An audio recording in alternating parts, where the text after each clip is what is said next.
الحمدللہ رب العالمین والصلاة والسلام علی سید المرسلین اما بعد فاعوذ باللہ من الشیطان الرجیم بسم اللہ الرحمن الرحیم۔ ناظرین کرام، آج آپ کے سامنے سورہ البقرہ کی آیت نمبر 103 سے تفسیر قرآن کا سلسلہ شروع ہوگا۔ قرآن مجید کے اندر سورہ البقرہ کی آیت نمبر 3، وَلَوْ أَنَّهُمْ آمَنُوا وَاتَّقَوْا لَمَثُوبَةٌ مِّنْ عِنْدِ اللَّهِ خَيْرٌ لَوْ كَانُوا يَعْلَمُونَ۔ اور اگر وہ ایمان لاتے اور پرہیزگاری اختیار کرتے تو اللہ کے یہاں کا ثواب بہت اچھا ہے اگر یہ جانتے۔ فرمایا گیا کہ اگر یہودی حضور علیہ السلام اور قرآن پاک پر ایمان لاتے تو اللہ پاک کے ہاں کا ثواب ان کے لیے بہت اچھا ہوتا، کیونکہ آخرت کی تھوڑی سی نعمت دنیا کی بڑی سے بڑی نعمت سے اعلیٰ ہے۔ یا ایہا الذین آمنوا لا تقولوا راعنا وقولوا انظرنا واسمعوا وللکافرین عذاب علیم۔ اے ایمان والو، راعنا نہ کہو اور یوں عرض کرو کہ حضور ہم پر نظر رکھیں، اور پہلے ہی سے بغور سنو اور کافروں کے لیے دردناک عذاب ہے۔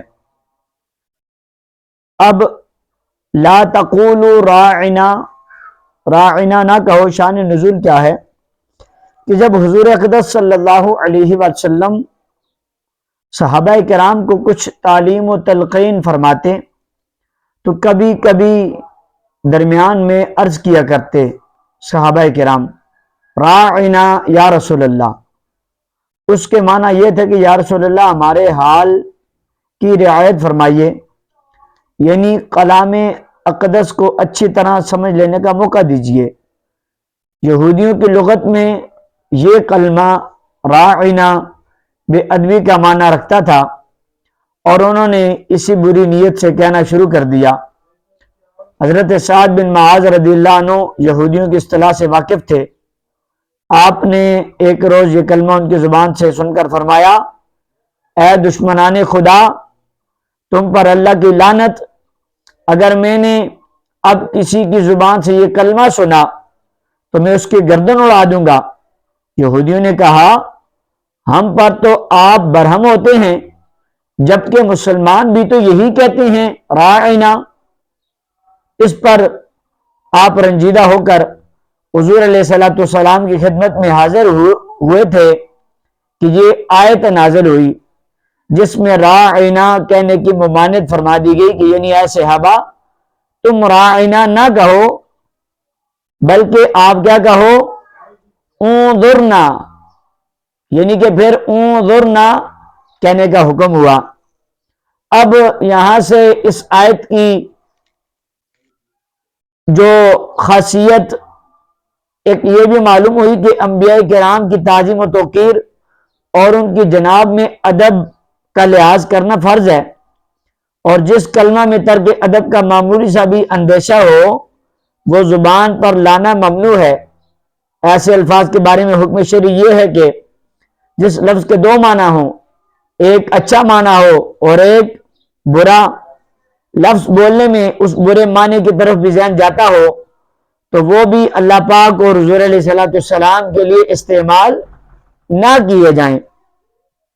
اب ایک لفظ ہے، معنی اس کے دو معلوم ہے، اچھا بھی اور برا بھی ہے، لیکن اب جب اچھا بولیں گے تو برا بھی ذہن میں آئے گا، تو اس لیے ویسے الفاظ اللہ اور اس کے رسول کے لیے نہیں بولے جا سکتے۔ اب حضور علیہ السلام کی بارگاہ کا ادب اللہ کریم خود ہمیں سکھا رہا ہے اور تعظیم کے متعلق احکام کو خود جاری فرما رہا ہے۔ آگے فرمایا واسمعوا، اور غور سے سنو، یعنی حضور علیہ السلام کے کلام فرمانے کے وقت ہم تن گوش ہو جاؤ تاکہ یہ عرض کرنے کی ضرورت ہی نہ رہے کہ حضور علیہ السلام توجہ فرمائیں، کیونکہ دربار نبوت کا یہی ادب ہے۔ وللکافرین، اور کافروں کے لیے، یعنی جو یہودی حضور علیہ السلام کی توہین کر رہے ہیں اور ان کے بارے میں بے ادبی کے الفاظ استعمال کر رہے ہیں ان یہودیوں کے لیے دردناک عذاب ہے۔ یاد رہے اس آیت میں اس بات کی طرف اشارہ ہے کہ انبیاء کرام کی جناب میں بے ادبی کفر ہے۔ ما یود الذین کفروا من اہل الکتاب ولا المشرکین ان ینزل علیکم من خیر من ربکم واللہ یختص برحمتہ من یشاء واللہ ذو الفضل العظیم۔ اے مسلمانوں، نہ تو اہل کتاب کے کافر چاہتے ہیں اور نہ ہی مشرک کے تمہارے اوپر تمہارے رب کی طرف سے کوئی بھلائی اتاری جائے، حالانکہ اللہ جسے چاہتا ہے اپنی رحمت کے ساتھ خاص فرما لیتا ہے اور اللہ بڑے فضل والا ہے۔ یہودیوں کی ایک جماعت مسلمانوں کے ساتھ دوستی اور خیر خواہی کا اظہار کرتی تھی۔ ان کی تکذیب میں یہ آیت نازل ہوئی اور مسلمانوں کو بتایا گیا کہ یہ کفار خیر خواہی کے دعوے میں جھوٹے ہیں۔ ما ننسخ من آیت او ننسها نأتی بخیر منها او مثلها الم تعلم ان اللہ علی کل شیء قدیر۔ جب ہم کوئی آیت منسوخ کرتے ہیں یا لوگوں کو بھلا دیتے ہیں تو اس سے بہتر یا اس جیسی اور آیت لے آتے ہیں۔ اے مخاطب، کیا تجھے معلوم نہیں کہ اللہ ہر شے پر قادر ہے؟ ما ننسخ، ہم جو منسوخ فرمائیں۔ نسخ کا معنی ہے سابقہ حکم کو کسی بعد والی دلیل شرعی سے اٹھا دینا، اور یہ حقیقت میں سابقہ حکم کی مدت کی انتہا کا بیان ہوتا ہے۔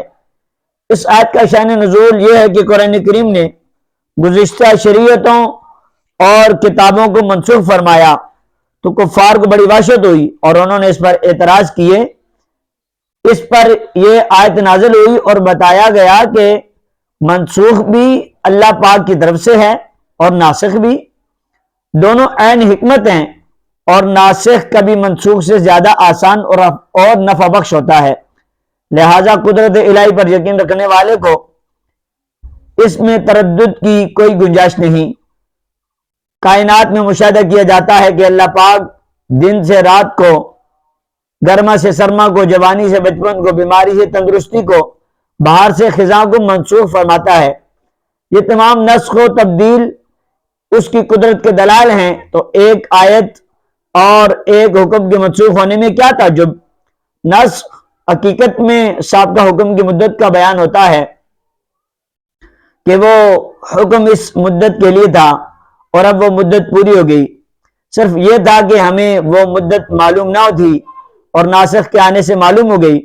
کفار کا اعتراض تو جہالت و ناسمجھی کی وجہ سے تھا، لیکن اہل کتاب کو تو کسی بھی صورت یہ اعتراض کرنا نہیں چاہیے تھا، کیونکہ آدم علیہ السلام کی شریعت کے بہت سے احکام تو وہ بھی منسوخ مانتے ہیں، جیسے بہن بھائی کا آپس میں نکاح۔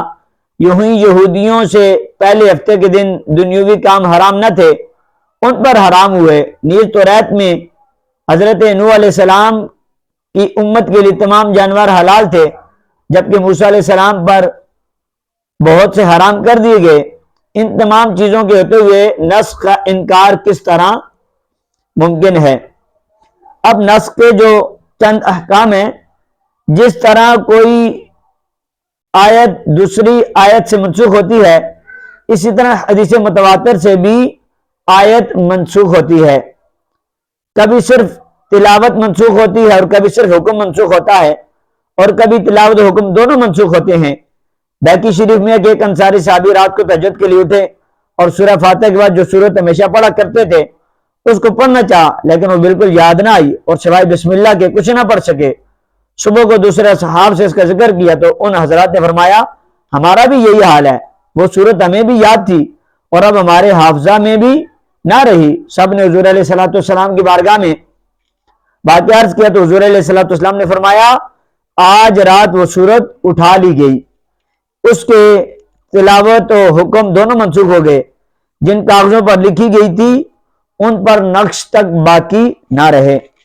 نأتی بخیر، ہم بہتر لے آئیں گے۔ فرمایا کہ ہم کسی آیت کو منسوخ فرما دیں یا بلا دیں تو اس کی جگہ زیادہ آسان اور زیادہ ثواب والا یا کم از کم پہلے والے حکم کے برابر حکم لے آئیں گے. پہلے سے زیادہ سہولت والے کی مثال ہے جیسے پہلے 10 گنا تک کے لشکر سے جہاد کا حکم تھا، پھر صرف 2 گنا تک کے لشکر سے جہاد میں ڈٹے رہنے کا حکم نازل ہوا. زیادہ ثواب کی مثال ہے جیسے پہلے ایک قول کے مطابق روزے کی طاقت رکھنے والے کو فدیہ دینے کی اجازت تھی، لیکن بعد میں اس پر روزے کا حکم ہی متعین کر دیا جو فدیے سے زیادہ ثواب والا حکم ہے. سہولت میں برابر کے حکم کی مثال ہے جیسے بیت المقدس سے پھیر کر خانہ کعبہ کو قبلہ بنا دیا گیا، حالانکہ دونوں کی طرف منہ کر کے نماز پڑھنے میں برابر درجے کی سہولت ہے. ناظرین کرام، آج آپ نے سورہ البقرہ کی آیت نمبر 103 سے